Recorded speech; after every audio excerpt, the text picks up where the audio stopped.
With arts now lost to the world, we transformed a tiny outpost into Dragonstone, a fortress fit for the last dragon lords.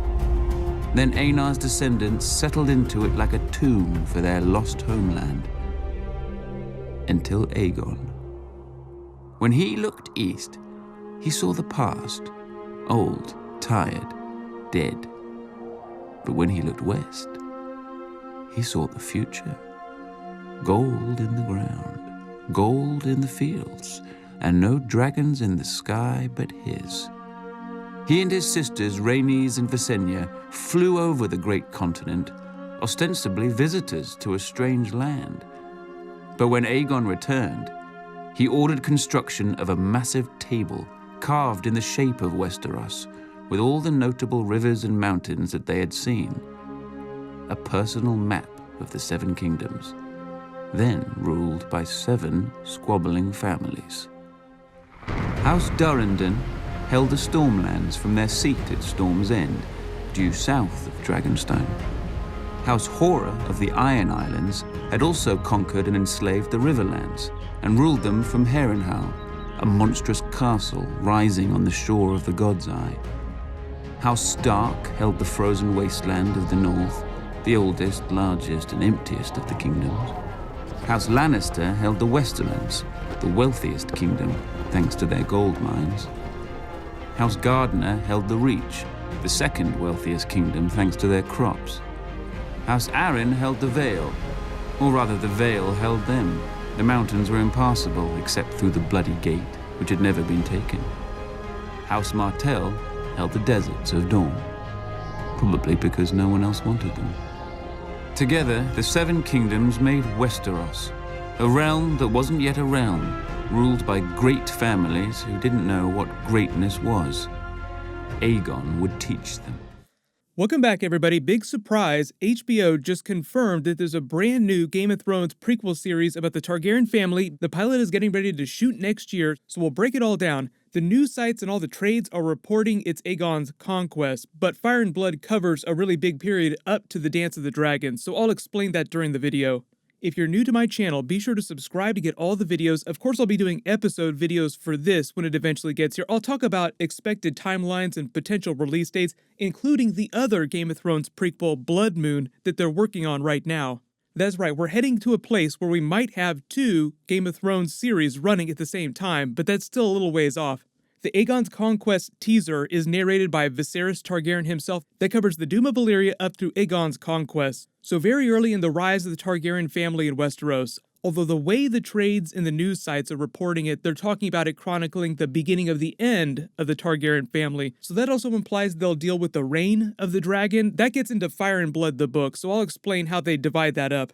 The way they're talking about it too is that it was actually the prequel series that Brian Cogman, who wrote on the show for every single one of the seasons, was working on, but then they passed on. I don't know what his take on that period was, but they're saying that the new showrunner that's coming in and working with George R. R. Martin is doing a completely different take on this era.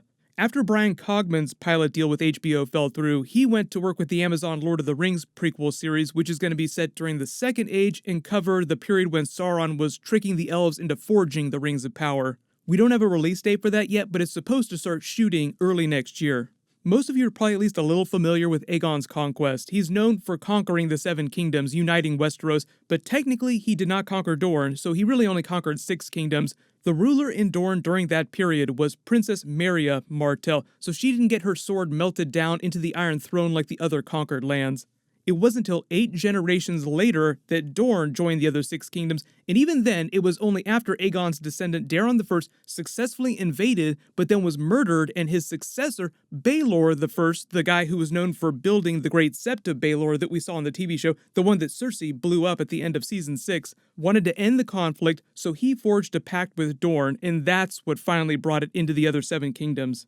Usually when people talk about Aegon's Conquest, they leave that fact out just because they want to talk about him like he was this great figure, but obviously they do him on a series, you're going to get a much more complex picture of who he really was, and they get into that during the Fire and Blood book.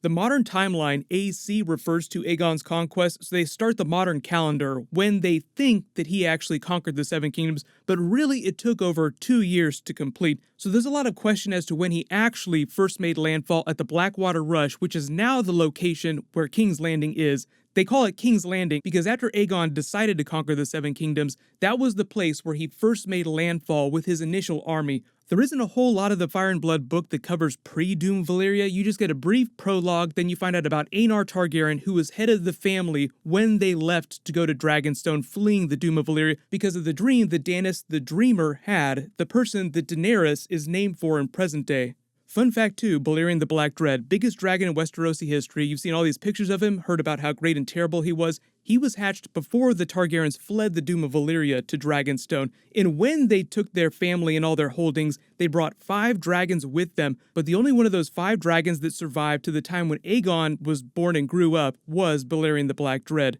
The dragons that his sisters rode, Vhagar and Meraxes, were hatched on Dragonstone, so they were much, much younger than Balerion the Black Dread. Still a lot of theories about there being clutches of dragon eggs hidden underneath Dragonstone in the caves. Clearly, the main show was not concerned with any of that stuff. They were going to leave that for the other spin-off series. We know a lot about Targaryen history predating Aegon the Conqueror, though. Before Aegon was born, too, most of the money that the Targaryens made was on the passing trade ships that passed through the Driftmark between the mainland and Dragonstone. But as the teaser says, Aegon spent a lot of time flying his dragons around Westeros before he decided to conquer the Seven Kingdoms. There were always all kinds of ongoing feuds and minor battles between all the different kingdoms of Westeros, but Aegon didn't get the idea to conquer the Seven Kingdoms until the worst 2 offenders started a really big conflict. Harren Hoare, also known as Harren the Black, and Argilac Durrandon, also known as Argilac the Arrogant. Great nicknames, sound like totally level-headed rulers. So King Harren had slowly been annexing more and more land for himself from Argilac's territory. He ruled in this area up here around King's Landing and the Riverlands, and had started to take more and more land from King Argilac, who ruled over the area known as the Stormlands in present day, some of what is now the Reach, all south of the Blackwater Rush River. In order to stop King Harren the Black from taking more of his territory and pushing further south, Argilac reached out to Aegon Targaryen and offered him his daughter in marriage in a giant section of the land northeast of Storm's End, bordering on Harren's territory. He knew that Aegon had 3 dragons, and he wanted to create this dragon buffer between his land and the Stormlands and King Harren the Black. Aegon had already gone full sister-wiving and married his 2 sisters, and noticed that the land that Argilac had offered him as part of the dowry had already belonged to Harren the Black for a very long period. His counter-offer to Argilac in exchange for his help was that he would grant him a much bigger portion of the Stormlands all the way down to what is now the Reach. And instead of him marrying Argilac's daughter, he offered the hand of his champion, Orys Baratheon, and his childhood friend, bastard of Aegon's father. So technically he was the Gendry Baratheon of that period, and then after Aegon's conquest, he was given the Stormlands, started House Baratheon, which now in present day, Gendry Baratheon has reclaimed for himself. Fun Easter egg too, eventually Orys was captured during a Dornish conflict and had his sword hand chopped off, so he became known as Orys the One Hand. His son was named Davos. He fought alongside a savage Samwell Tarly during a later war with the Dornish outlaw. So it's just a George R. R. Martin type of trope where names recur over time and you notice familiar things in present day. The way the Fire and Blood book breaks up all this Targaryen history that they'll be covering on the show is starts with the Targaryen conquest, obviously the conquest of Westeros. Then there's the Peace of the Dragon, which is all about Aegon's reign after his conquest.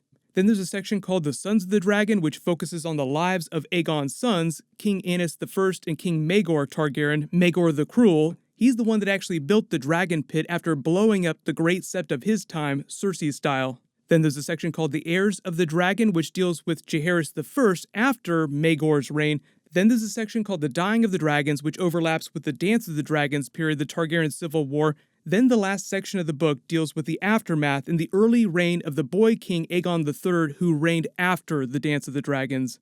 So the prequel series could cover a lot of different things, but everyone is just quoting Aegon's conquest. So for now, that's what I'm assuming is going to be. If they shoot the pilot next year turnaround, we could see the show by 2021, but don't expect it any faster than that. They haven't officially greenlit the Bloodmoon prequel, but it sounds like they're liking the material, so if they greenlight that, start working on more episodes, they could get that out by early 2021. But when they drop some new teasers or we get really big info, I'll totally do an update video. If you have any big questions about what's going on with these new series, just write them in the comments below. While you wait for everything, click here for all my Game of Thrones Easter egg videos, and click here for that brand new Watchmen HBO teaser trailer. Thank you so much for watching. Everybody stay awesome. I'll see you guys tonight.